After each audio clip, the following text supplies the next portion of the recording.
საქართველოს ბაზრებში რომ ლობიოა, ლობიოს მარცვლის მრავალფეროვნება არსად არაა ისეთი, სხვაგან. ჩვენთან რომა ერევანში იციან კიდე ბევრნაირი ძალიან კაი ჯიშები აქვთ. დანარჩენი არის მექსიკაში და სხვაგან, იტალიაში აქვთ არაჩვეულებრივი მსხვილი ლობიო. ვის უკვირს ჩვენთან ლობიო, მაგრამ კაი ლობიო სანატრელი გახდა.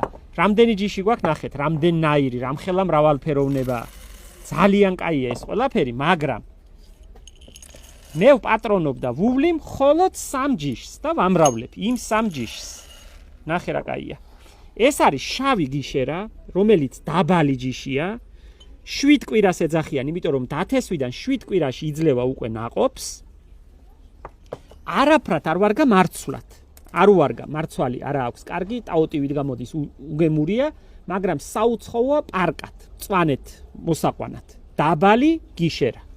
მეორე ჯიში, რომელსაც ვეფოფინები და ძალიან ვული, ეს არის გურული ქონა, მაღალი სარისლობიო, პარკათაც გადაცარებია და მარცვლად ხომ არის და არის.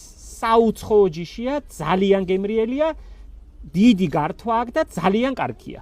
და დაბალი გურული ქონა ასევე ოღონ დაბალი. ესეც პარკათაც კარგია და მარცვლათაც კარგია. იმას არ შეედრება მაღალს, მაგრამ დაბალ ლობიოებს შორის ერთ-ერთი ჩემპიონია. რა თქმა უნდა, ლობიოს დიდი მრავალფეროვნება გვაქვს და კარგად ვინახავ და ვუვლი ამ ჯიშებს, მაგრამ ის 3 განსაკუთრებულია. იმ 3-ის ფასი არც ერთი არა. ერთ-ერთი საუკეთესო კიდე არის ეს მინდვრის ლობიო, ვისაც აწუხებს და არ შეუძლია ყველა ლობიო მიირთვას წყენს. ეს მინდვრის წითელი ლობიოც ასევე ძალიან კარგია, მაგრამ თესლად ეგ არ გვაქვს. გვაქვს მხოლოდ 3 ჯიშის ლობიო, რომელსაც მე გამოვარჩევ მთლიანი ამ ქართული ჯიშებიდან და იმ 3-ს ვუვლით ვინახავთ და თქვენც იმას გთავაზობთ.